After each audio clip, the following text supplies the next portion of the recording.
Salut à tous! Regardez comme c'est beau et exceptionnel. C'est un lever de terre vu depuis la Lune. Ouah, quelle vue! Mais elle est toute petite, la Terre. Ah ça c'est normal, la Lune se situe en moyenne à 384 400 km de notre Terre. C'est loin. Pourquoi en moyenne? Parce que la Lune tourne en orbite autour de la Terre. On dit d'ailleurs que la Lune est le satellite naturel de la Terre. Mais cette orbite ne dessine pas un cercle, plutôt une sorte de ovale. Donc la Lune est plus ou moins éloignée de la Terre. C'est pour ça que l'on parle de moyenne.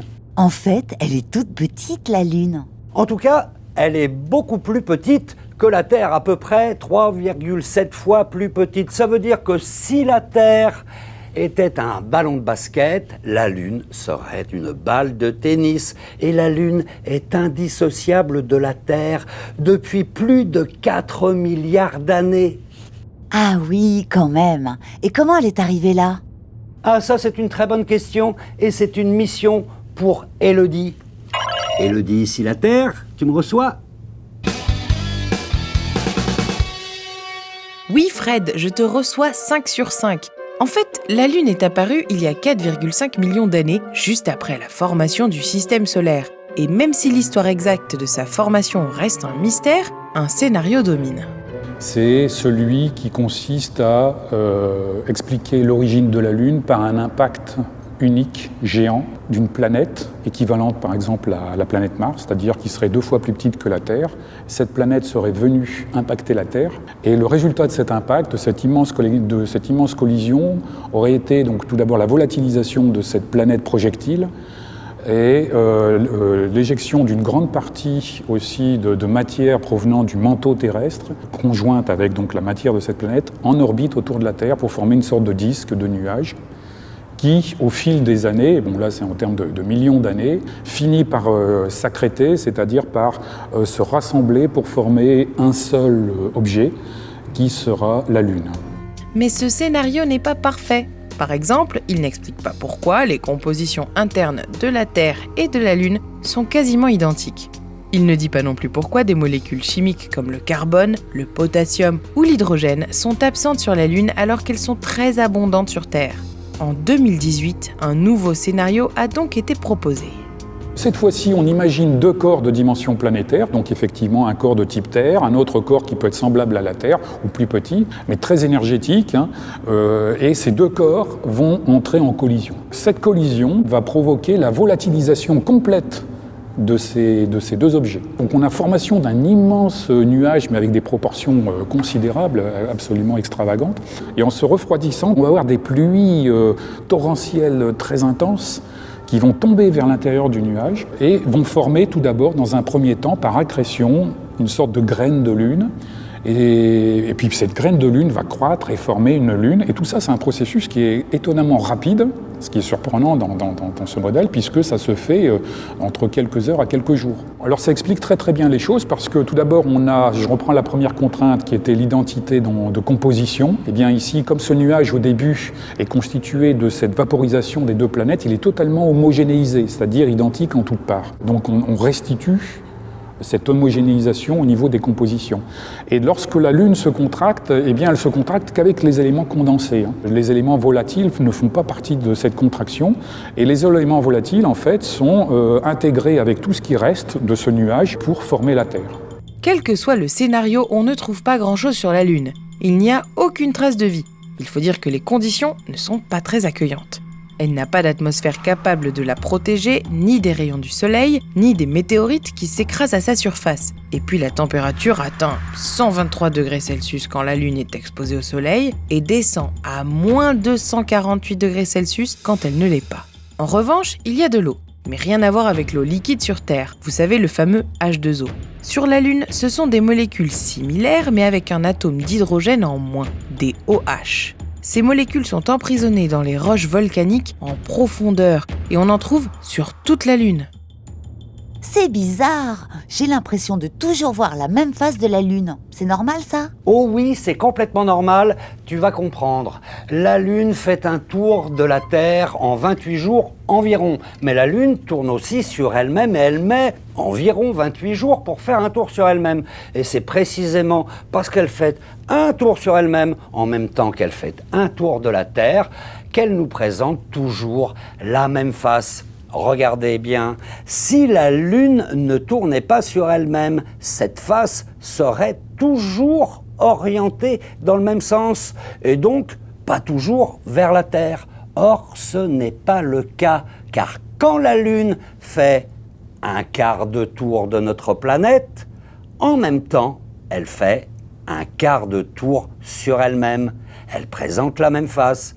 Encore un quart de tour de la Terre, encore un quart de tour sur elle-même. La Lune nous présente encore la même face. Voilà pourquoi la Lune a une face visible et une face cachée.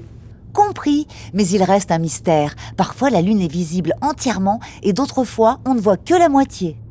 Alors déjà, il faut savoir que la Lune n'émet pas sa propre lumière, elle renvoie celle du Soleil. Si vous voyez différentes formes de la Lune, c'est parce qu'elle n'est pas toujours éclairée de la même façon. Ça dépend donc de sa position par rapport au Soleil et à la Terre. On parle des phases de la Lune. Regardez bien, quand la Lune est située entre le Soleil et la Terre, la partie éclairée de la Lune n'est pas visible depuis la Terre. On appelle cette phase la nouvelle Lune. Ok, et si la Lune n'est pas éclairée, impossible pour nous de la voir dans le ciel. Exactement. Quelques jours plus tard, la Lune n'est plus alignée avec le Soleil et la Terre. On commence alors à voir une fine partie de la Lune depuis la Terre. C'est le premier croissant.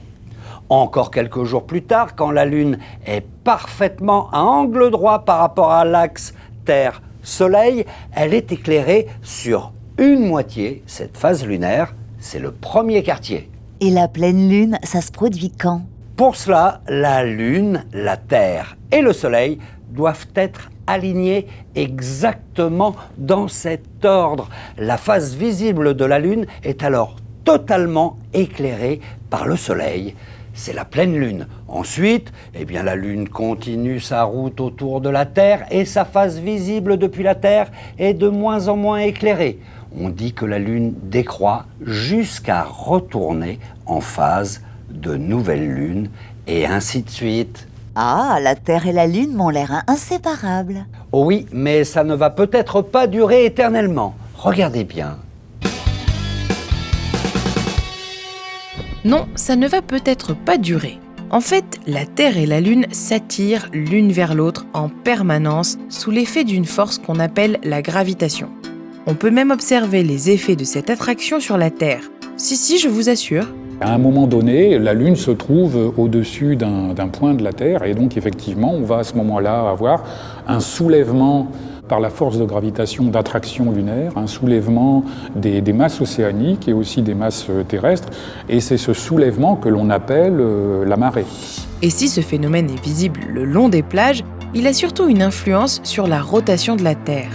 La Lune, par cet effet de marée, freine la rotation de la Terre. Donc on va assister à un allongement de la durée du jour. Alors actuellement, cet allongement est parfaitement connu et quantifié. Il est de 1,7 millisecondes par siècle. Donc la durée chaque jour augmente de 1,7 millisecondes pendant un siècle. Ça paraît peu, mais faites le calcul. Dans 5 milliards d'années, la durée du jour sur Terre sera de 50 heures. Ça fait des longues journées. Et puis quand la rotation de la Terre ralentit, notre planète perd de l'énergie qui est récupérée par la Lune. La Terre fait un don d'énergie en quelque sorte à la Lune et la Lune récupère cette énergie pour s'éloigner de la Terre. Alors actuellement, on sait que la vitesse d'éloignement de la Lune, c'est 3,8 cm par an.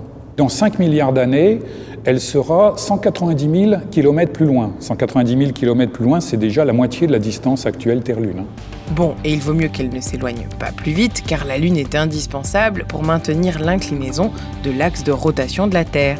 cet effet de stabilisation va décroître avec le temps. Si on prend par exemple une échelle de temps beaucoup plus importante, je vais prendre 1,5 milliard d'années, la Lune sera tellement éloignée qu'elle n'aura plus la force de maintenir cet équilibre de la Terre dans l'espace, et donc on va avoir des basculements, donc des successions de périodes glaciaires. Par exemple, lorsque la Terre sera inclinée à 90 degrés, ça voudra dire 6 mois de jour, 6 mois de nuit, donc on imagine donc ces alternances jour-nuit qui vont être assez terribles pour n'importe quel lieu sur Terre. Hein. Alors vous comprenez pourquoi la Lune est essentielle pour assurer la vie sur Terre. Mais rassurez-vous, même si elle s'éloigne doucement, vous avez encore quelques millions d'années pour admirer ce joli clair de lune.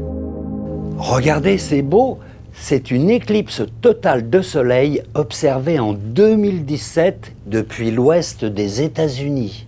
Mais aujourd'hui, on parle de la Lune, pas du Soleil. Oui, je sais, mais pour qu'il y ait une éclipse de soleil, il faut que la Lune passe devant le soleil et qu'elle le cache à nos yeux. Pour cela, la Lune doit se trouver entre la Terre et le soleil. Donc souvenez-vous, en phase de nouvelle lune.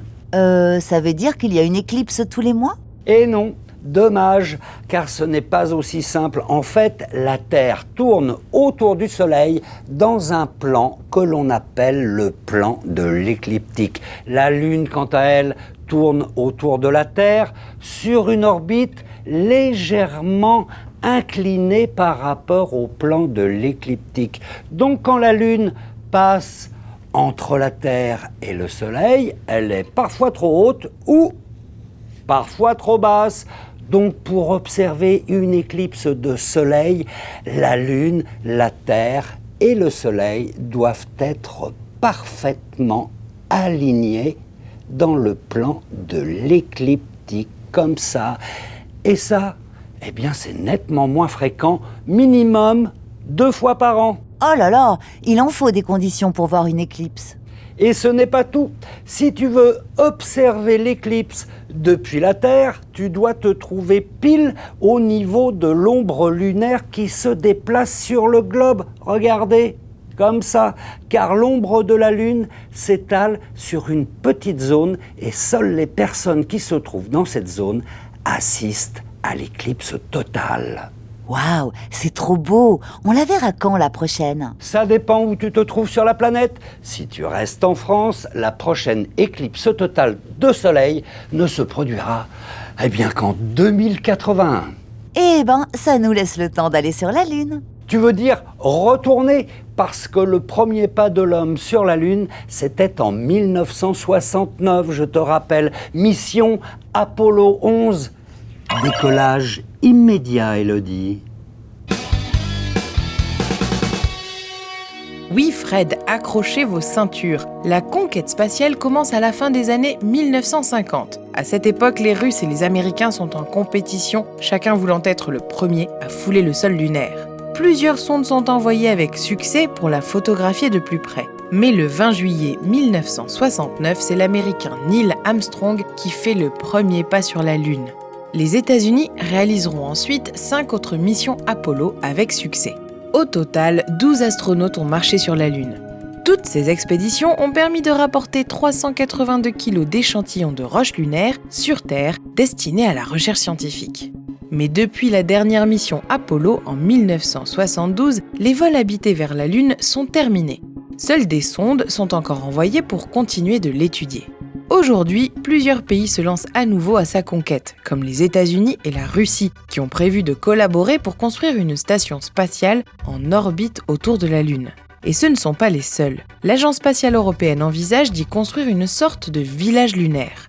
Dans les deux cas, l'objectif c'est de remplacer l'ISS, la Station spatiale internationale, située seulement à 400 km de la Terre. Ces deux projets pourraient servir de base avancée pour les futures missions habitées vers Mars. Mais il faudra attendre une dizaine d'années avant qu'ils ne deviennent réalité. Quel dommage quand même d'attendre 2081 pour voir la prochaine éclipse totale. Ah oui, mais tu sais que les astronomes n'attendent pas aussi longtemps. Ils savent recréer artificiellement des éclipses de soleil grâce à un coronographe. C'est une lunette d'observation dans laquelle on a placé un petit disque métallique qui permet de cacher le centre du soleil. Et en fait, ça fait comme une éclipse. Quelle trouvaille! Ils ont de la chance. Oui, mais le coronographe leur permet surtout d'observer la couronne solaire, c'est-à-dire la partie externe de l'atmosphère du Soleil. Regardez, ce sont les lueurs blanches, juste ici. Et puis, grâce à l'étude de la couronne solaire, les scientifiques peuvent aussi étudier l'activité du Soleil, notamment son champ magnétique, et puis les fameuses éruptions solaires, ces gigantesques libérations d'énergie qui se produisent à la surface du Soleil. Donc, les éclipses, c'est beau, mais c'est aussi très utile pour les scientifiques. Je pourrais te prêter un coronographe, si tu veux, la petite voix. Oh, merci. Bon, moi aussi, je m'éclipse, c'est l'heure de mon zapping. D'accord? Mais montre-nous de belles choses. Je suis rouge, énorme, et je fascine les hommes depuis la nuit des temps. Je suis... Mais non, pas Mars, mais la Lune. Et plus précisément, une super lune bleue de sang. Impressionnant, non? Une telle coïncidence n'était plus arrivée depuis 1866 et s'est produite le 31 janvier 2018. Et pour cause, pour assister à un tel événement, il faut attendre la combinaison de 3 phénomènes. Une superlune, ce qui arrive quand notre astre de la nuit est au plus proche de la Terre, une lune bleue qui correspond à la 2e pleine lune d'un même mois, et une lune de sang qu'on observe lors d'une éclipse de lune quand la Terre est placée juste entre le Soleil et notre satellite, ce qui a pour cause, en filtrant les rayons du Soleil à travers notre atmosphère, de l'éclairer en rouge. Autant vous dire que ça n'arrive pas tous les jours, toutes les nuits. Ça vous dirait d'envoyer votre selfie sur la Lune? Eh bien, ça va bientôt être possible grâce au projet Sanctuary. Cette mission, soutenue par de nombreux scientifiques tels que l'astrophysicien Roland Lehoucq, prévoit de lancer une sonde sur le site d'atterrissage d'Apollo 17. Allô Houston, ça ne vous dit rien? Mais si, rappelez-vous, c'était en 1972 et ce fut la dernière mission de l'homme sur la Lune. Comme pour les sondes Voyager en 1977, cette mission apportera avec elle 10 disques de saphir remplis d'images, de textes et de données diverses sur notre civilisation et, pour la première fois, le génome humain complet, c'est-à-dire la carte d'identité génétique de notre espèce. En plus de tout ça, vous pourrez ajouter une photo de vous accompagnée d'un petit message adressé à la Lune, aux générations futures ou pourquoi pas à des civilisations extraterrestres. Nous, ça y est, on a envoyé la nôtre. Dans la course au tourisme spatial, Blue Origin est sans doute le concurrent le plus sérieux. Jeff Bezos, créateur d'Amazon, a réussi fin avril 2018 le 8e vol d'essai de son vaisseau New Shepard, du nom du premier astronaute américain dans l'espace. Le principe est relativement simple. Envoyer une capsule à la limite de l'espace, à environ une centaine de kilomètres d'altitude, et laisser ses occupants profiter pendant quelques minutes de l'impesanteur et d'une vue imprenable sur notre planète. C'est beau, hein? On se croirait presque avec Sandra Bullock ou George Clooney dans Gravity. Bon, revenons à la réalité. Pour le moment, c'est un mannequin en plastique qui a fait le voyage. Les premiers tests habités devraient avoir lieu bientôt, avant peut-être un premier vol touristique en juillet 2019 pour fêter les 50 ans des premiers pas de l'homme sur la Lune. Qui vient avec moi? Pour bien préparer ses vacances dans l'espace, mieux vaut être muni d'une bonne carte. Ça tombe bien, l'Association cartographique internationale propose des plans pour tous les astronautes en herbe de 7 à 77 ans. On y trouve de drôles de mapmondes représentant plusieurs astres du système solaire comme la Lune, Mars, Vénus ou encore Titan, le plus gros satellite de Saturne. Le site vous propose même d'imprimer ces cartes en très grand format au cas où vous voudriez décorer le plafond de votre chambre. Moi, je vais m'en imprimer une tout de suite. Ça ira parfaitement à côté du poster de Marcel. Eh, la petite voix, qu'est-ce que tu fais avec ma maquette de Lune? Rends-la moi, c'est fragile et puis j'en ai besoin. Allez, viens la chercher. Allez. Allez, rends-la moi. Allez, viens décrocher la Lune. Elle a vraiment pas les pieds sur terre, hein. Bon bah, ciao les terriens.